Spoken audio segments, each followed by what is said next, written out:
ঈদ মোবারক। নীলকণ্ঠ ফুলের শুভেচ্ছা, ঈদ মোবারক। তো আইয়াদ, ওর বাবা আর ওর চাচু, তো এখানে ট্রেডিশনাল হলো ঈদের দিন সকালে অবশ্যই তাদের খিচুড়ি খাইতে হবে। এখানে আমার ছোট দেবর, একটা বড় ভাই আর আইয়াদের বাবা। এই মানুষটা এত বয়স হয়েছে, এত অসুস্থতা, কিন্তু কোনো কাজ দেখলে উনি বসে থাকতে পারে না। আসসালামু আলাইকুম, ঈদ মোবারক। সবাই কেমন আছেন? আশা করি ভালো আছেন। আমরাও আলহামদুলিল্লাহ ভালো আছি। তো এই তো সকাল সকাল আমার বাবাটাকে ঘুম থেকে অনেক কষ্ট করে উঠাইছি, উঠায় ওরে রেডি করাইছি। কিন্তু বেচারা, সে উঠলে কি হবে, সে রেডি করার পরে আবার শুয়ে ঘুমায় যাইতেছে। তো আমি ওরে বারবার শুশুরি দিয়া সজাগ করতে চাইতেছি। ছোট বাচ্চা তো কি করব। তারপর ওরা বাবা ছেলে একসাথে নামাজের জন্য রেডি হয়ে নামাজে চলে গেল। তো আইয়াদ, ওর বাবা আর ওর চাচু একসাথে ওরা ঈদের নামাজ পড়তে গেল। এই ফাঁকে আমি ভাবলাম তাড়াতাড়ি রান্নাটা শেষ করে নিই, যদিও আমি আগের রাতে অনেকটুকু রান্না আগায় রাখছি তারপরও। তো এখানে ট্রেডিশনাল হলো ঈদের দিন সকালে অবশ্যই তাদের খিচুড়ি খাইতে হবে, তাও লেটকা খিচুড়ি। তো আইয়াদের বাবার খুব পছন্দ লেটকা খিচুড়ি। তো আমি খিচুড়িটা রান্না বসাই দিলাম, কারণ নামাজ শেষ হইতে হইতে যেন তারা আস্তে আস্তে আমি যেন সবগুলা কাজ শেষ করে ফেলতে পারি, ওই চিন্তা মাথায় নিয়ে আমি তাড়াতাড়ি রান্নাটা বসাই দিলাম। তো আগের দিন রাতে তো রান্না করে রাখছি সেমাই, যেটা আমি নিজেই ঘরে বানাইছিলাম, আর খাসির মাংস রান্না করে রাখছিলাম। আর এদের জন্য ডাল, মাছ এগুলো সবই রান্না করে রাখছি, যে ও যাই খায় না কেন যেন ওরে খাওয়াইতে পারি আমি।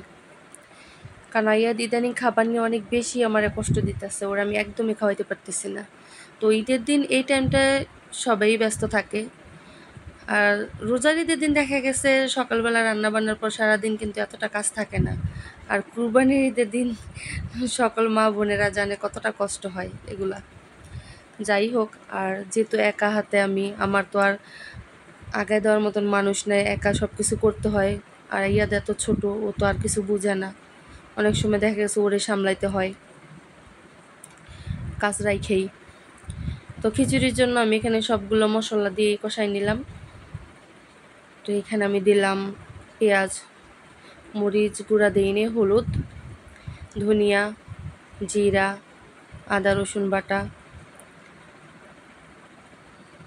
গরম মশলা গুঁড়া।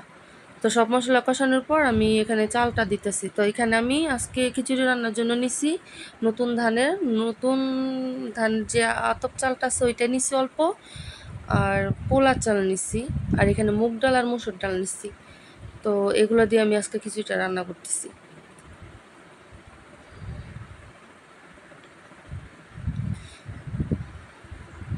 আজকে আমি এত অল্পটুকু খিচুড়ি নিছি রান্না করার জন্য, তাও আমার ঘরে খাওয়া হয় না, কারণ আমরা তো দুইজন মানুষ। আর একটা সময় ছিল যখন আমার শাশুড়ি ছিলেন, তখন সবাই একসাথে, মানে ঈদের দিন 5 কেজি চালের হাঁড়িতে খিচুড়ি রান্না হতো, সবাই খাওয়া দাওয়া করতো। তো এদিকে সবাই আমার নীলকণ্ঠ ফুলের শুভেচ্ছা, ঈদ মোবারক সবাইকে আবারও। আমার গাছগুলো খুব সুন্দর ফুল দিচ্ছে, গাছটা অনেক ভালো লাগে আমার, এটা অনেক পছন্দের একটা ফুল। যাই হোক, এই ফাঁকে আমি আবার চলে আসলাম রান্নায়। তো বলক হয়ে গেছে, খিচুড়িটা রান্না হইতাছে। আইয়াদের বাবা নামাজ থেকে চলে আসছে, নামাজ শেষ হয়ে গেছে। তো ওরা বাবা ছেলে কোলাকুলি করে নেই, এখন তারা কোলাকুলি করবে এখানে। তো কবরস্থানে যায় নাই, এখন আবার ওরা কবরস্থানে চলে যাবে। তো আমার এদিকে খিচুড়িটা রান্না মোটামুটি হয়ে গেছে। তো এখন আমি এখানে, এটা পোলাও পাতা, এটা আমার নিজের গাছেরই, আর কাঁচামরিচ দিয়ে দিতেছি।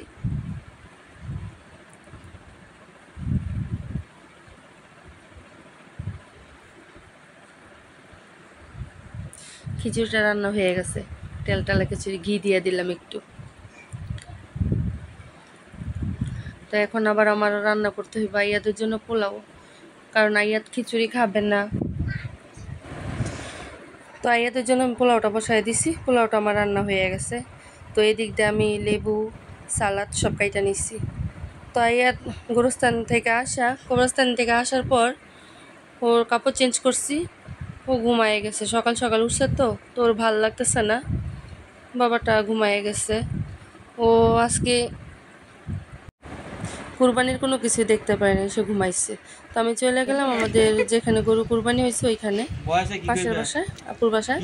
তো এইখানে ওরা সবাই গরুর কাজ একসাথে মিলা করতেছে, খুবই ভালো লাগে জিনিসগুলো দেখতে।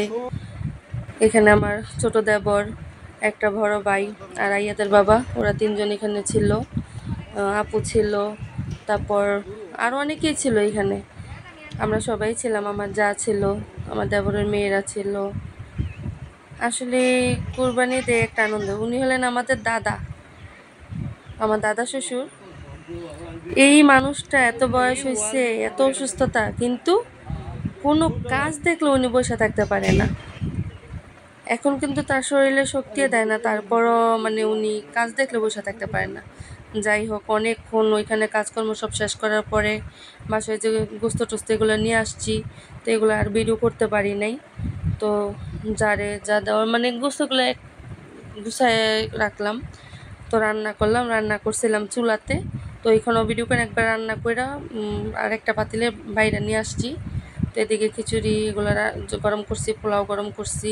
রান্নার পর ভুড়িও পরিষ্কার করে ফেলছিলাম, কলিজা রান্না করছি, গরুর মগজ রান্না করছি। তারপর সব আইয়াদের কাপড়গুলো ধুইছি। আইয়াদ ওয়াফার সাথে দিকে মোবাইল দেখতেছে। ওয়াফা আজকে অনেকটা সময় দিছে আইয়াদরে।